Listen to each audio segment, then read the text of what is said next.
საპროტესტო აქცია ამ წუთებში გრძელდება და თქვენ ხედავთ როგორი ხმაური არის აქ, როდესაც სტუდენტები მოემართებიან ახლა გმირთან მოედნისკენ და მათ მხარდაჭერის ნიშნად აი ასეთი ხმოვანი სიგნალებით ხვდებიან ის ადამიანები, რომლებიც ავტომობილებით გადაადგილდებიან, თუმცა ცუდი ამინდის სიცივის მიუხედავად საპროტესტო მუხტი არც ერთი წამით არ იკლებს და პირიქით შეიძლება ითქვას, რომ ყოველდღიურად უფრო მატულობს და მაშინ, როდესაც საქმე ეხება უკვე სტუდენტურ პროტესტს, ეს მუხტი ყოველთვის ასეთი ხმაურიანი არის.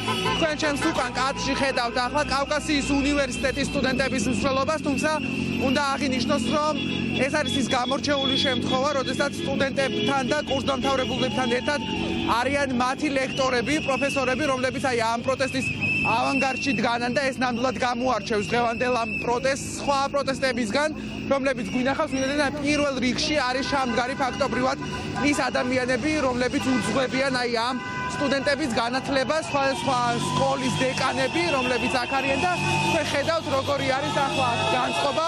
მოდი დავიწყოთ საუბარი მასთან ერთად, ხმაურის მიუხედავად მათი ხმა ნამდვილად იქნება დღეს გაგონილი. მოგესალმებით, პირდაპირ ეთერში ვმუშაობთ, თქვენ წარმოადგენთ კავკასიის უნივერსიტეტს. თქვენი მთავარი საქმე რატომ არის მნიშვნელოვანი, რომ აი ეს პროტესტები გაგრძელდეს ასეთი ფორმით?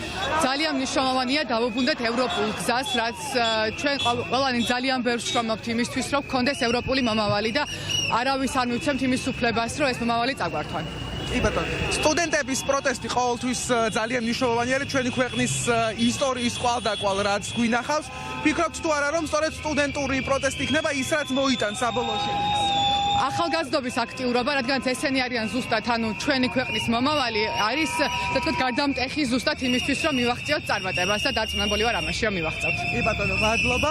ეკა კობიასაც ხედავ აქ, მოგესალმებით. თქვენთან ძალიან ბევრ თემაზე გვიმსჯელია, რომელიც უკავშირდება საერთაშორისო პოლიტიკას. ჩვენს ახლა შეიძლება ვთქვათ, ალბათ თუ კარგად მიტანილ საერთაშორისო ურთიერთობებს. აი დღეს, როდესაც უყურებთ, რაც ხდება საერთაშორისო ველზე, სად არის შემოbrunების წერტილი თქვენთვის? კონკრეტულად ქართული ოცნება გაცდა შემოbrunების წერტილს. მან დაკარგა ყველანაირი ლეგიტიმაცია, როგორც შიდა, ასევე საგარეო. ჩვენ საზოგადოებას თუ წარმოვიდგენთ როგორც სოციალურ ორგანიზმს, ამ საზოგადოების ყველა უჯრედი უკვე 21 დღეა ამბობს, რომ არენდობა მართვის ამ ფორმას, რაც გვაქვს 12 წელია და განსაკუთრებით იმას, რაც ხდება 28 ნოემბრის მერე. ამიტომ საზოგადოება მოითხოვს ანგარიშვალდებულებას და მოითხოვს იმას, რომ ჩატარდეს ახალი არჩევნები საერთაშორისო ადმინისტრირებით, რათა გვმართოს სახელმწიფო მართოს იმ პოლიტიკურმა ძალამ, რომელიც უკეთ გამოხატავს საზოგადოების ინტერესებს. რაც შეეხება საერთაშორისო ურთიერთობებს, ანომალიური პროცესები მიდის ჩვენ საერთაშორისო ურთიერთობებში. ჩვენი ყველაზე დიდი მეგობრები, ბალტიის სახელმწიფოები, რუმინეთი, ცენტრალური და აღმოსავლეთ ევროპის ქვეყნები, დიდი ბრიტანეთი, ცალკეული ინსტიტუტები პრაქტიკულად რეზონირებენ მხოლოდ ხალხთან და ხალხის ხმასთან. ანუ ამ მთავრობას ლეგიტიმაცია აქვს დაკარგული და ხალხი წარმოადგენს დღეს ჩვენს ქვეყანას უფრო მეტად, ვიდრე ის ქართული ოცნების ფორმაცია, რომელსაც უყრია ხელში დღეს მართვის სადავეები. გამოვიყენებ ამ შესაძლებლობას, რომ მკითხოთ დღევანდელი გამოსვლის შესახებ საქართველოს პრეზიდენტის, რომელსაც ოვაციებით დახვდნენ და საქართველოს დროშები ნამდვილად ფრიალებდა დღეს ევროპარლამენტის დარბაზში. მიიტადა თუ არა სალომე ზურაბიშვილმა მთავარი საქმე ის, რაც ისმის აი აქ, თუნდაც თქვენ სტუდენტებს? მე მგონი მიიტანა, განსაკუთრებით ნიშანდობლივი არის ეს კონკრეტული ფრაზა, რომ საქართველოში დღეს არ არსებობს პოლარიზაცია, ერთ მხარეს არის ქართული ოცნება და მეორე მხარეს ქართული საზოგადოება და ქართულ საზოგადოებას ერთ მნიშვნელოვნად უნდა ევროპა, ევროპული ინსტიტუციური ინტეგრაცია, არა 2028 წლიდან, არამედ დღეს ახლა და აქ. კი ბატონო, მადლობა, ეს ეკა აკობია იყო. გადავინაცვლებთ თქვენს კოლეგასთან. მოგესალმებით. ძალიან მნიშვნელოვანი არის და რაც გამოარჩევს დღევანდელ პროტესტს არის ის, რომ აი სტუდენტური პროტესტის ავანგარდში დგახართ თქვენ ადამიანები, რომლებიც ფრთხილად ასწავლიან ამ ადამიანებს. არის თუ არა თქვენგანაც ერთგვარი მოწოდება, რომ სხვა ლექტორებიც გამოვიდნენ, სხვა უნივერსიტეტებიც უნდა იდგნენ თქვენთან? შემიძლია ვთქვა, რომ არც სჭირდებათ მოწოდება. ნამდვილად არც სტუდენტებს და არც ლექტორებს ყველამ ძალიან კარგად იცის, რამდენად მნიშვნელოვანი არის აი დღეს დღეობით მსგავსი პროტესტი. სხვანაირად არ გამოვა, ეს ძალიან მნიშვნელოვანი არის. რეჟიმმა უნდა გაიგოს, რომ ესე ვერ გაგრძელდება, ეს გამორიცხული არის. ბატონო, მადლობა.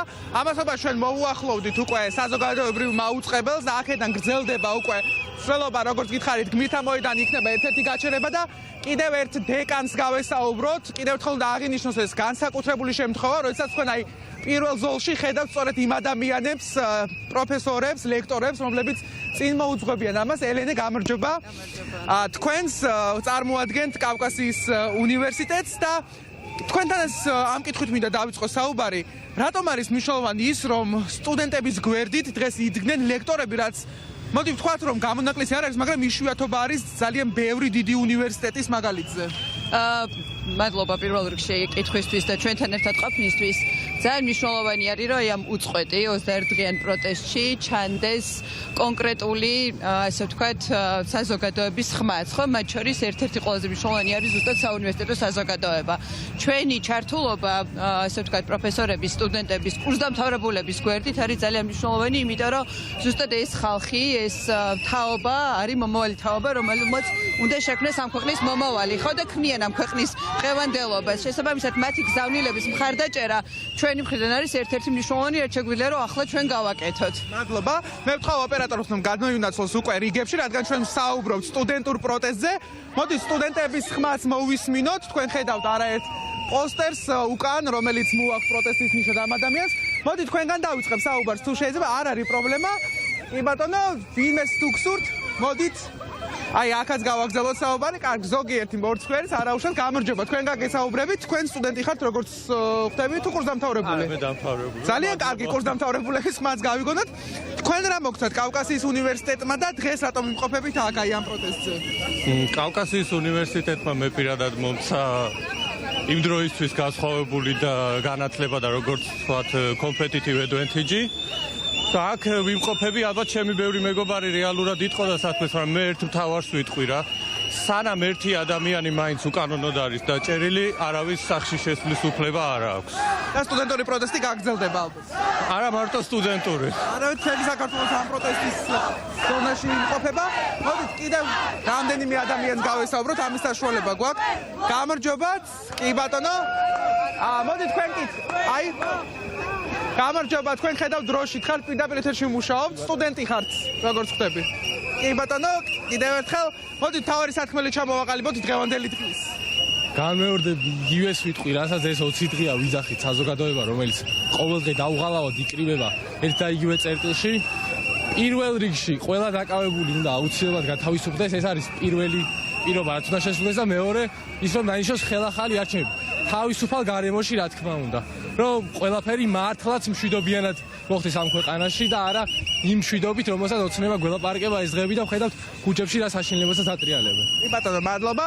მოკლედ ასეთი არის აი ის პროტესტი, რომელსაც ჩვენ ამ დღეების განმავლობაში უყურებთ და არაერთი გვინახავს და როგორც ვთქვით, სტუდენტური პროტესტი განსაკუთრებული არის და დღევანდელი დღე გამონაკლისი არ ყოფილა. ეს არის კავკასიის უნივერსიტეტის პროტესტი, თუმცა როგორც ვიცი, პარალელურად რამდენიმე სხვა საპროტესტო აქციაც იმართება. ჩვენ ამ მსვლელობით უკვე ჩამოვედით გმირთა მოედანზე, სადაც იქნება მცირე გაჩერება გმირების დაღუპული გმირების პატივსაცემად და აქედან უკვე გადავინაცვლებთ ელბაქიძის აღმართით ჯერ ბელიქიშვილის ქუჩაზე და შემდგომ უკვე რა თქმა უნდა მთავარი პროტესტის კერა იქნება რუსთაველის გამზირი, სადაც უკვე როგორც ხვდები 7 საათს გადაცდა და იქ რა თქმა უნდა უკვე მთავარი საპროტესტო კერა არის მზად იმისთვის, რომ კიდევ ერთი დღე შედგეს და ამის შემდეგ რა თქმა უნდა ეს ადამიანები შეუერთებიან რუსთაველის გამზირს, სადაც ორი მთავარი საქმელი გაჟღერდება. ეს არის ახალი არჩევნები და პოლიტიკური პატიმრების გათავისუფლება.